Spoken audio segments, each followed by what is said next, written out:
লৈ লাজ পাই মোমায়েকে। হিমন্ত বিশ্ব শৰ্মাৰ প্ৰথম পৰিচয় অপৰাধী ফাইল চোৰ আছিল। হিমন্ত বিশ্ব শৰ্মাৰ লগত সম্পৰ্ক ৰাখিব বিচৰা নাই মোমায়েক অনিল কুমাৰ ভট্টাচাৰ্যই। আপুনি কোন? আপুনি সেইখন চেয়াৰত বহিছে মোৰ কাৰণে। আৰু তেওঁৰ বেকগ্ৰাউণ্ড কি? Started his career as an accused. File চুৰি কৰা এইবোৰ কথা জাৰ্নেলিষ্ট কৰা আপোনালোকে নাজানে? কিয় ক'ব নোৱাৰিলে? মই আজি নিজে লাজ পাওঁ, মই মানুহক বন্ধ কৰি দিওঁ যেতিয়া মোৰ ৰিলেশ্যনটো কয়। মই বুজি পাইছোঁ, কিন্তু সেইটো মোৰো ভয়। মই কি ভয় কৰিছোঁ? তেওঁৰ লগত মোৰ সম্পৰ্কটো নালাগে। সম্পৰ্কটো ডিনায়ো কৰিছে পাব্লিকলি, কিন্তু সেইটোত মই নহয়। মুখ্যমন্ত্ৰী হিমন্ত বিশ্ব শৰ্মাই সাংবাদিকক চেনেলৰ মালিক কোন কওঁতে সাংবাদিকে আপুনি কোন, আপোনাৰ পৰিচয় কি বুলি উভতি ধৰি সুধিবলৈ সাহস নকৰিলে কিয়? নাম নোলোৱাকৈ মুখ্যমন্ত্ৰী হিমন্ত বিশ্ব শৰ্মাক কটাক্ষ জ্যেষ্ঠ অধিবক্তাৰ। যেতিয়া সুধিছিলে তোমাৰ চেনেলটোৰ মালিক কোন, তুমি কোন, কিয় এটা ৰিপ্লাই নগ'ল? আপুনি কোন? আপুনি কোন?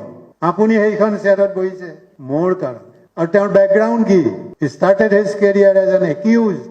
ফাইল চুৰি কৰা এইবোৰ কথা জাৰ্নেলিষ্ট কৰা আপোনালোকে নাজানে? কিয় ক'ব নোৱাৰিলে? কিয় ক'ব নোৱাৰিলে যে আপুনিওতো তেনেকুৱাই? অন্ততঃ মোৰ এগেইনষ্টে কোনো ক্ৰিমিনেল কেছ হোৱা নাছিলে, আজিও তেওঁৰ এগেইনষ্টে ক্ৰিমিনেল কেছ পেণ্ডিং আছে। কিয় জইন কৰিলে বিজেপি? এইবোৰ কথা যদি নকয়, U R bound two Safar. আপোনাৰ কাৰণে মোৰ কোনো শ্ৰদ্ধা নাথাকিব। মোৰ পিতৃকোণ তুমি কোন সুধিব? মোক কোনে আহাৰ যোগাইছে তুমি কোন? তোমাৰ পৰাতো মই ভিক্ষা বিচাৰি যোৱা নাই। কি কাৰণত ক'ব নোৱাৰিলে?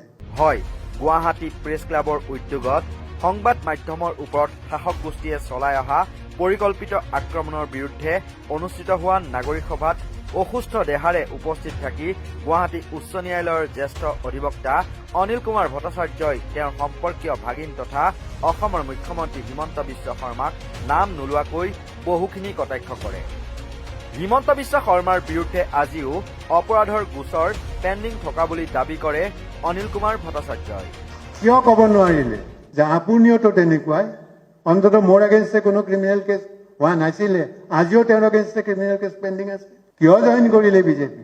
এইবোৰ কথা যদি নকয়, U R bound two Safar. আপোনাৰ কাৰণে মোৰ কোনো শ্ৰদ্ধা নাথাকিব। চকীখনৰ পৰা নমাই দিলে ৰাস্তাই ৰাস্তাই ঘূৰিব লাগিব হিমন্ত। কথাই কথাই অধিবক্তা বুলি দাবী কৰা হিমন্তৰ প্ৰতিটো বাক্যই অসাংবিধানিক বুলি দাবী অনিল কুমাৰ ভট্টাচাৰ্যৰ। মহিলাক কেনেদৰে কথা ক'ব লাগে নাজানে হিমন্ত বিশ্বই। ইমান দূৰ পৰ্যন্ত যাব, কালি যদি তেওঁক চেয়াৰখনৰ পৰা নমাই দিয়া যায়, তেওঁতো ৰাস্তাই ৰাস্তাই ঘূৰিব লাগিব। কি কৰিব তেওঁ? কথাই কথাই কয় তেওঁ এডভোকেট।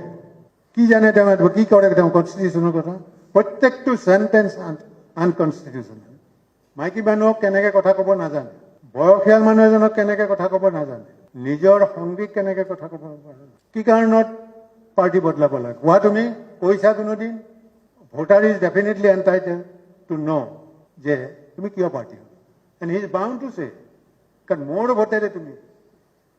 আৰু এইটো আপোনালোকেও কুৱেশ্যন কৰা উচিত, আপোনালোকেও লিখা উচিত। আজি অন্ততঃ সৰু মই আপোনালোকক কথা দিব পাৰোঁ, ইয়াৰ কাৰণে যদি কোনোবা ভিক্টিমাইজ হয়, মৰি যদি নাযাওঁ, আমি সদায় আপোনালোকৰ লগত থাকিম। জেলত যোৱাটো খুব ডাঙৰ কথা নহয়। জুবিন গাৰ্গৰ ন্যায় বিচাৰি প্ৰতিবাদ কৰা ভিক্টৰ দাসক আৰক্ষীয়ে বহু অত্যাচাৰ কৰা বুলি দাবী কৰি ভট্টাচাৰ্যই আৰু কয়, কোনোবা সাংবাদিকে ভিক্টৰ দাসৰ বেকগ্ৰাউণ্ড জানেনে? আৰক্ষীৰ উচ্চপদস্থ বিষয়াৰ অবাইচ গালি কোন পুত্ৰই সহ্য কৰিব? হয় নেৰিলে এইবোৰ মিটিঙৰ পৰা এনেও আপুনি চাব, আপোনাক যদি এটা মানুহে মাৰিব আহিছে, আপুনি যদি উল্টাই তেওঁক মাৰিব যায়, তেওঁ পিছুৱাই যায়। কাৰণটো কি? তেওঁ আপোনাৰ ষ্ট্ৰেংথটো নাজানে। এইটো কৰিব লাগিব, নহ'লে নহয়। মোৰ হয়তো আপোনালোকে মোক প্ৰশ্ন কৰিব পাৰে যে আপুনি ইমান ডাঙৰ ডাঙৰ কথা কৈছে, আপুনি কি কৰিছে? মোৰ পৰ্যায়ত মই যিখিনি কৰিব পাৰোঁ মই কৰিছোঁ, কিন্তু কৰণীয় আৰু বহুত আছে। যেনে এই ভিক্টৰ দাস বুলি এটা ল'ৰা কেনেকুৱা অত্যাচাৰ কৰিছে, কিন্তু কোনোবা এজন জাৰ্নেলিষ্টে জানেনে তাৰ বেকগ্ৰাউণ্ড, সি জীৱনত কি পাইছে? যিজন পুলিচ অফিচাৰ SP এজন তাক এৰেষ্ট কৰিব গৈছে, এই বেশ্যাৰ ল'ৰা ওলাই আহ, কোন পুতেকে সহ্য কৰে? কওক, তাক হয়তো শাস্তি দিব। কিন্তু I am proud of the জাজ, হি ফৰগট এভৰিথিং, হি ৰিলিজড হিম। এতিয়া তেওঁ যদি ভয় কৰিলেহেঁতেন, জাজ এজনৰ যথেষ্ট পাৱাৰ আছে, যথেষ্ট ফ্ৰীডম আছে, বহুত ধৰণেৰে কৈ তেওঁক জেলত ৰাখিব পাৰি। আই চেলিউট দ্যাট জাজ। আৰু সমাজত যদি এজন মানুহ নষ্ট হৈ গৈছে তেওঁক ঘূৰাই আনা। তো এনেকুৱা ধৰণৰ কিছুমান কথা আছে। জুবিন গাৰ্গ অকল পাগল হৈ গৈছে, চব পাহৰি গৈছে। জুবিন গাৰ্গে কি কৰি গৈছিল তো কোনোৱে নকয়, কি কৰিব বিচাৰিছিল। ইয়াৰ উপৰি নিৰ্ভীক নিৰপেক্ষ আৰু সততাৰে সাংবাদিকে কলম হাতত তুলি ল'বলৈ তথা কথা কৈ যাবলৈ সকলোকে সাহস যোগায় জ্যেষ্ঠ অধিবক্তাগৰাকীয়ে। জেলত যোৱাটো কোনো ডাঙৰ কথা নহয় বুলি সাংবাদিকসকলক সাহস দিয়ে অনিল কুমাৰ ভট্টাচাৰ্যই। চিকিৎসকৰ পৰামৰ্শ নামানি অসুস্থ দেহাৰে গুৱাহাটী প্ৰেছ ক্লাবৰ উদ্যোগত আয়োজিত নাগৰিক সভাত উপস্থিত থাকি সাংবাদিকসকলক উৎসাহিত কৰাৰ বাবে গুৱাহাটী প্ৰেছ ক্লাবে তেখেতলৈ ধন্যবাদ তথা কৃতজ্ঞতা জ্ঞাপন কৰে। নিৰ্বাচন হৈ গ'ল, অহা 4 তাৰিখে ফলাফল আহিব। গতিকে ইতিমধ্যে আপোনালোকৰ মাজতো ব্যাপক চৰ্চা চলি আছে, পৰ্যালোচনা চলি আছে। গতিকে সমগ্ৰ অসমৰ 126টা বিধানসভা সমষ্টিৰ সকলো প্ৰাৰ্থী আহিব। আমিও সকলো সমষ্টিতে আচলতে কেনেকুৱা ধৰণৰ স্থিতি বা কি কথা সেইবোৰ আলোচনা কৰিম, পৰ্যালোচনা কৰিম। আৰু ইতিমধ্যে এই কথা আমি কৈছোঁৱেই যে এটা সামূহিক যিটো পৰ্যালোচনা তাৰ পৰা এইটো আহিছে যে এইবাৰ বিৰোধী চৰকাৰ হ'ব, এই কথাটো নিশ্চিত। আৰু ইতিমধ্যে শাসকীয় দলে তেওঁলোকৰ যিটো দুৰৱস্থা সেইটো ইতিমধ্যে প্ৰকট কৰিছেই। কাৰণ মুখ্যমন্ত্ৰীৰ মুখতে এইবোৰ হতাশা ইতিমধ্যে প্ৰকাশ হৈছে, বিভিন্ন ধৰণৰ আক্ৰমণ চলিছে। ইছ্যু বাদ দি ব্যক্তিগত আক্ৰমণত লাগি গ'ল। এটা সময়ত ডিলিমিটেশ্যনৰ সময়ত কি কৈছিলে, 104টা সমষ্টি তেওঁলোকৰ জিকিব পৰা তেওঁলোকৰ মানে স্ক'প আছে বুলি কোৱাৰ পিছত এতিয়া 90লৈ যেতিয়া নামিছে, তাৰমানে মৰেল ডিফিটটো হৈয়ে গ'ল, নৈতিক পৰাজয় হৈ গ'ল। আগতে কি কৈছিলে, ডিলিমিটেশ্যন হোৱাৰ পিছত 104টা সমষ্টিত বিজেপি জিকিব। আৰু ডিলিমিটেশ্যনৰ লক্ষ্যটো সেইটোৱে আছিলে।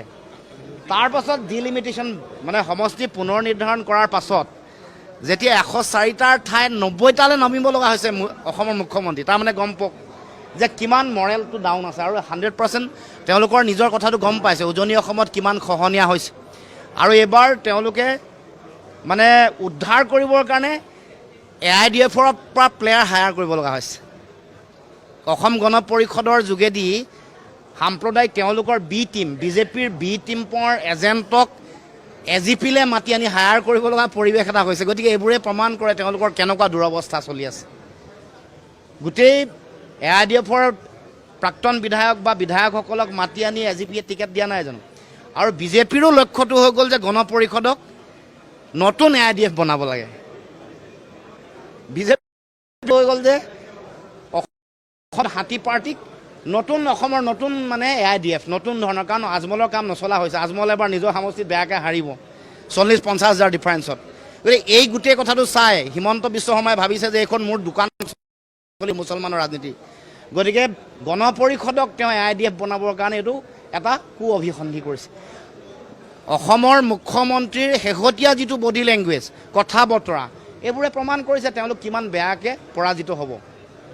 গতিকে অহা 4 তাৰিখলৈকে সকলোৱে অপেক্ষা কৰক। ভাল খবৰ অসমৰ ৰাইজলৈ আহি আছে। বিৰোধী ৰাজনৈতিক আমি ঐক্যবদ্ধ শক্তিয়ে জনগণৰ চিন্তাক, ইছ্যুবোৰক, জাতীয় প্ৰশ্ন, জাতীয় বিষয়, আমাৰ ভৱিষ্যতৰ পৰিকল্পনা, জনগণৰ জীৱন জীৱিকা, জাতীয় অৰ্থনীতি, উঠি অহা নতুন প্ৰজন্মৰ সুৰক্ষিত ভৱিষ্যত, আমাৰ মাটি ভেটি, কৃষ্টি সংস্কৃতিৰ ৰক্ষা, এইবোৰক মূল বিষয় হিচাপে লৈ আগবাঢ়িছিলোঁ। আৰু জনগণে ইতিমধ্যে বিষয়বোৰ গ্ৰহণ কৰিছে। আৰু সেইকাৰণে সমগ্ৰ অসমৰ বিভিন্ন প্ৰান্তত শেষৰ সপ্তাহটোত যি ধৰণৰ উৎসাহ মানুহৰ মাজত, যি ধৰণৰ মানে টাৰ্ণ আউট ইতিহাসত নোহোৱাকৈ 85.92% এইটো ক'ত হৈছে। আৰু হঠাৎ এইটো উজনি অসমৰ জিলাবোৰত 70-72% বেছি নোহোৱা সমষ্টিবোৰত 83-84% ভোটদান কৰিছে। এইটোৱে প্ৰমাণ কৰে, এইটোৱে কিহৰ ইংগিত বহন কৰিছে। এইটো স্পষ্ট এটা পৰিৱৰ্তনৰ নাম লৈ বিজেপিয়ে শাসনভাৰ লোৱাৰ পাছত তেওঁলোকে যি ধৰণৰ অপশাসন, ভ্ৰষ্টাচাৰ চলালে, দুৰ্নীতি, চিণ্ডিকেট, ভ্ৰষ্টাচাৰে সমগ্ৰ সমাজ নিমজ্জিত হ'ল, তাৰ পৰা পৰিত্ৰাণ দিবৰ কাৰণে জনগণে ভোটদান কৰিছে।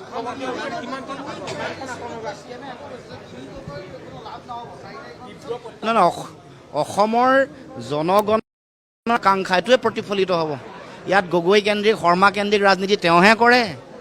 ইয়াত অসমৰ জনগণৰ মূল চিন্তা কৰিছে আৰু জনগণে তেওঁলোকক ৰিজেক্ট কৰিছে, তেওঁলোকক ৰিফিউজ কৰিছে। তেওঁলোকক প্ৰত্যাখ্যান কৰিছে 4 তাৰিখে এইটো কথা ওলাব।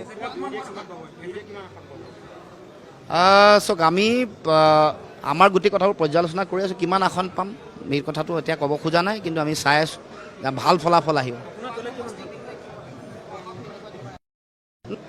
খোৱাং সমষ্টিটো কেতিয়াবাই আমি জিকিছোঁ, ব্যৱধান কিমান হ'ব এইটো তেওঁলোকৰ মূল ভেটি বুলি তেওঁলোকে যিটো কৰি আছিলে উত্তৰ অসম আৰু উজনি অসম, তাতে থৰক বৰক হৈছে। 20টাতকৈ বেছি চিটত তেওঁলোকৰ ভেটি কঁপনি উঠি গৈছে।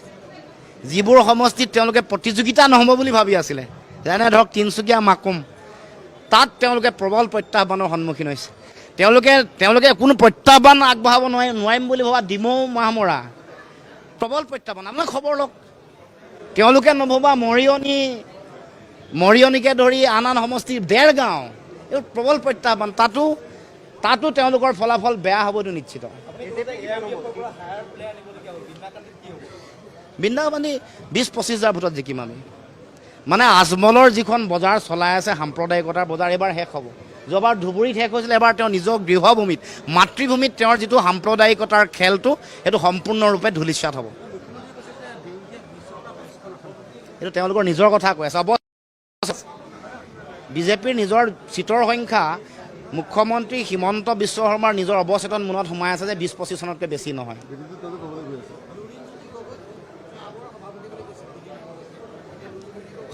সদায় ক'বলৈ বাধ্য হয়। সদায় মুখ্যমন্ত্ৰী ৰাতি সপোনত দেখা পায় মোক, সদায় মোৰ নাম ল'বলৈ বাধ্য হৈ গৈছে। গতিকে ইয়াতে বুজি পাব যে তেওঁ কিমান অস্বস্তিত আছে, কিমান তেওঁ ফ্ৰাষ্ট্ৰেশ্যনত আছে, হতাশাত ভুগি আছে। এইটো তেওঁৰ প্ৰমাণ হৈছে তেওঁৰ কথা বতৰাবোৰ। আমি ইছ্যুৰ কথা পাতি আছোঁ যে আপোনালোকে বিদেশী খেলিম বুলি কৈছিলে, খেদিলে নে নাই খেদা? আপোনালোকে অসম চুক্তিৰ 6 নম্বৰ দফা কাৰ্যকৰী কৰিম বুলি কৈছিলে, কিয় নাই কৰা? 6টা জনগোষ্ঠী জনজাতিকৰণ দিম বুলি কৈ কিয় দিয়া নাই? এইবোৰ প্ৰশ্ন সুধিছোঁ, এইবোৰৰ উত্তৰ দিয়ক। তেওঁ আৰু খোৱা বোৱা বিয়া এইবোৰতহে তেওঁৰ ব্যস্ততা। ইছ্যু কথা ক'বই নাই। গুৱাহাটী কৃত্ৰিম বানপানী কিয় আজিলৈকে সমাধান নহ'ল? তেওঁ ইমান মহাপৰাক্ৰমী মন্ত্ৰী হৈ থাকি। কংগ্ৰেছৰ দিনততো তেওঁ খাই বৈ নুদুকা হ'ল, দুৰ্নীতি ভ্ৰষ্টাচাৰ কৰি। আকৌ বিজেপিলৈ আহিও সেই গোটেই দুৰ্নীতিৰ সংস্কৃতিটো লৈ আহিলে, দুৰ্নীতি চিণ্ডিকেট ভ্ৰষ্টাচাৰ সংস্কৃতি আনি। এতিয়া বিজেপিত অৰিজিনেল পুৰণা বিজেপি নাইতো, হাইজেক কৰি দিলে বিজেপি। কংগ্ৰেছত যিসকলে দুৰ্নীতি কৰিছিলে, ভ্ৰষ্টাচাৰ কৰিছিলে, চিণ্ডিকেট কৰা গোটেই মানুহবোৰ আহি অনুপ্ৰৱেশ কৰি অধিগ্ৰহণ কৰি পেলালে বিজেপি। আছে জানো বিজেপি পুৰণা মানুহবোৰৰ তাত কিবা আছে জানো গুৰুত্ব? RSSৰ গুৰুত্ব আছে নেকি? নহ'লে RSSে তেওঁলোকে যে এইবোৰ চিণ্ডিকেট চলাই আছে, তেওঁলোকে যিটো নাম মই ক'ব খোজা নাই, তেওঁলোকে যিটো নামক গালি দিয়ে, চিণ্ডিকেট চলাই থকা আটাইতকৈ বেছি মানুহবোৰ তেওঁলোকৰ কোৱা মানুহবোৰেই নহয় জানো? হিমন্ত বিশ্ব শৰ্মাৰ কাষৰ মানুহ, পীযুষ হাজৰিকাৰ কাষৰ মানুহ, জয়ন্ত মল্লবৰৰ কাষৰ মানুহ, নাম তালিকাখন মই কৈ দিম নেকি? আটাইতকৈ বেছি চিণ্ডিকেটৰ নেতৃত্ব দিয়া মানুহবোৰ তেওঁলোকে তেওঁলোকে যে কিবা এটা নামত গালি দি থাকে, তেনেকুৱা মানুহে আছে বেছি। তালিকাখন পিছত কৈ দিম আমি।